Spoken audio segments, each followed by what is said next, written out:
Bitcoin is slowly taking over the world. That's what I'm going to be talking about in this video. I'm also going to be giving you some updates about my channel. And this video has two parts. Part one will be on YouTube and part two will not. And I'll tell you about that as well.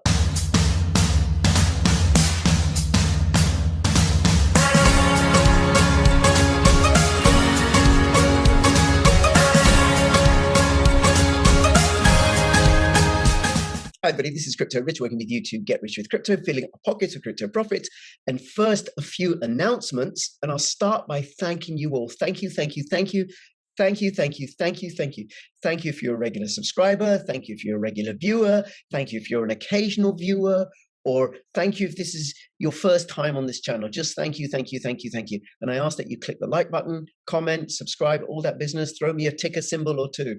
Really do appreciate it. Also, watch out for scammers in the comments, pretending to be me or pretending to be other YouTubers. Hey, text me, DM me. No, it ain't me.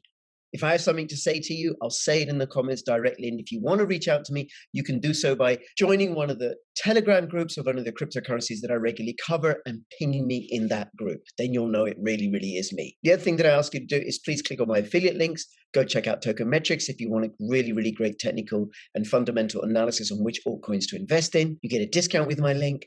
And if you're not using a VPN, use a VPN. Check out NordVPN, and my link gives you a discount to that as well. Now, I was very thrilled and excited to learn that one of my videos was posted on LouRockwell.com, and this is the second part of a conversation I had with Tom Luongo and Alexander Mercouris, so please go check that out, and of course, I will have them back on my channel at some point soon. Now, the second part of this video is going to be on bittube.video and also on Odyssey and Library, so go and follow it there. Go and follow me there. I'm trying to build my base on those platforms, and this is because of YouTube censorship. The second part of this video isn't going to be dealing with cryptocurrencies. It's going to be talking about mainstream media and censorship.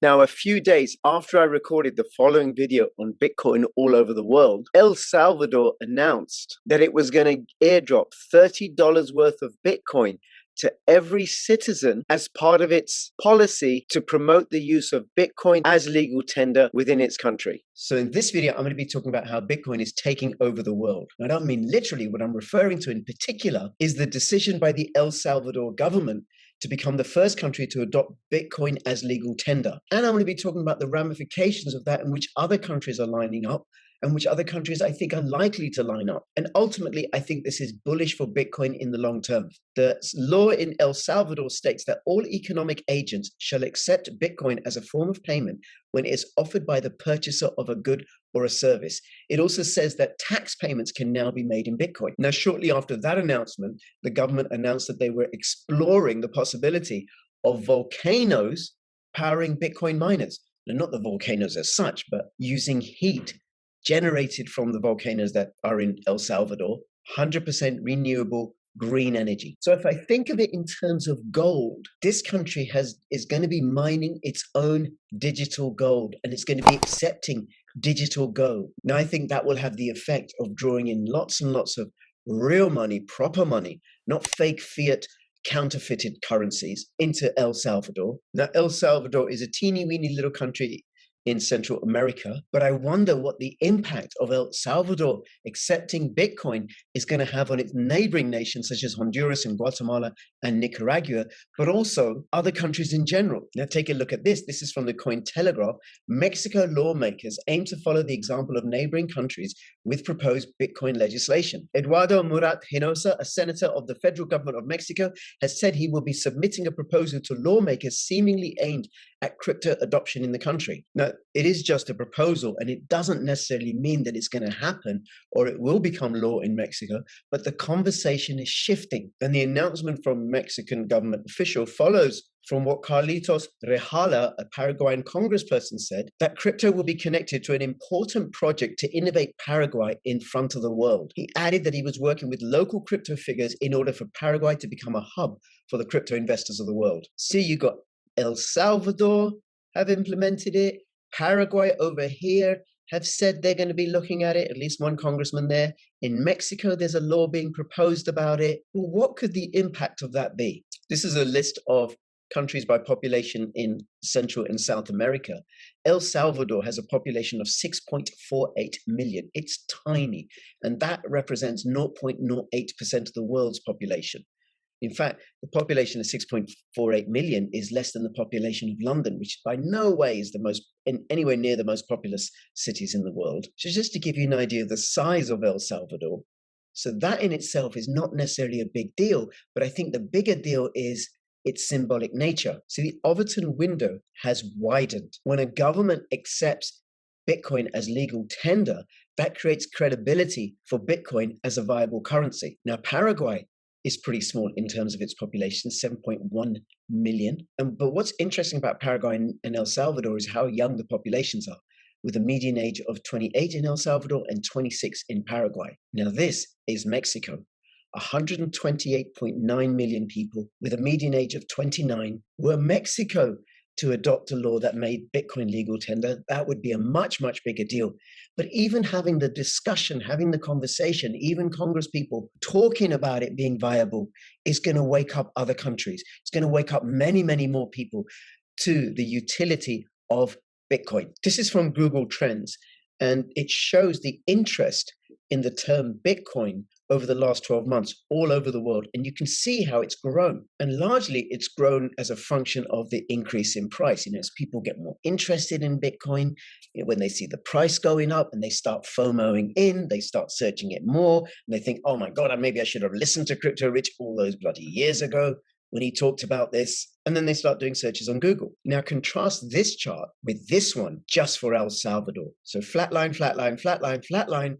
Out of the blue, it seems, the government announces they're going to make Bitcoin legal tender, and boom, up it shoots. And here's that chart for the whole world. And when we break it down by regions, we find that the top 5 countries that search for Bitcoin are Nigeria, Austria, Turkey, Switzerland, and Slovenia. Now, with no disrespect to Austria, Switzerland, and Slovenia, I'm going to look at Nigeria and Turkey because they are large, populous countries. So Turkey has a population of 84.3 million, 1.08% of the global population. It has an older medium age of 31.5 than the other countries that I looked at earlier. And just for the sake of contrast, let's have a look at this for the United States. That has a median age of 38.3. Now, why is that important? So the younger a population is, the more open it's going to be, or the quicker it's going to be, the less set in its ways it's going to be to new technology, to new digital decentralized money. Now, Turkey's been having lots and lots of problems with its lira for many years now, and people are flocking to gold and Bitcoin in order to preserve their financial wealth. But Bitcoin has advantages over gold in that it's much, much easier to transport and to store. Now, Nigeria is really interesting.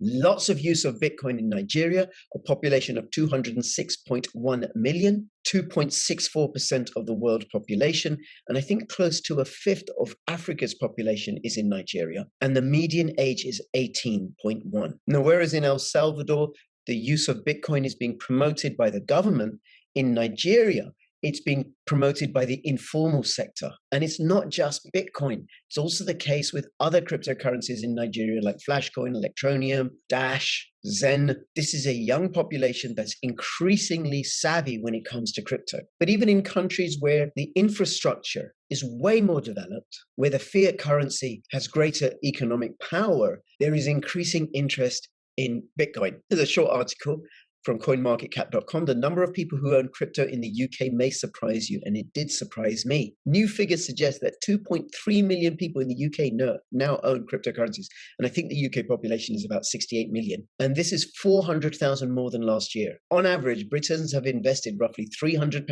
$417 into digital assets. Overall, 78% of adults in the country have now heard of cryptocurrencies, compared with 73% in 2020. In keeping with data from many other countries, the typical crypto investor is male and under the age of 35. And this article ends with the obligatory warning about Bitcoin because it's not regulated. You're much, much better off putting your money in the sorts of currencies that government and central banks control and can print away to nothing. Now, this is the all-time high of Bitcoin in 2017, $19.497,000 roughly, touching about $64,000 in April earlier on this year. And I think over the long term, despite the recent dip, Bitcoin remains extremely bullish. Well, that's part one.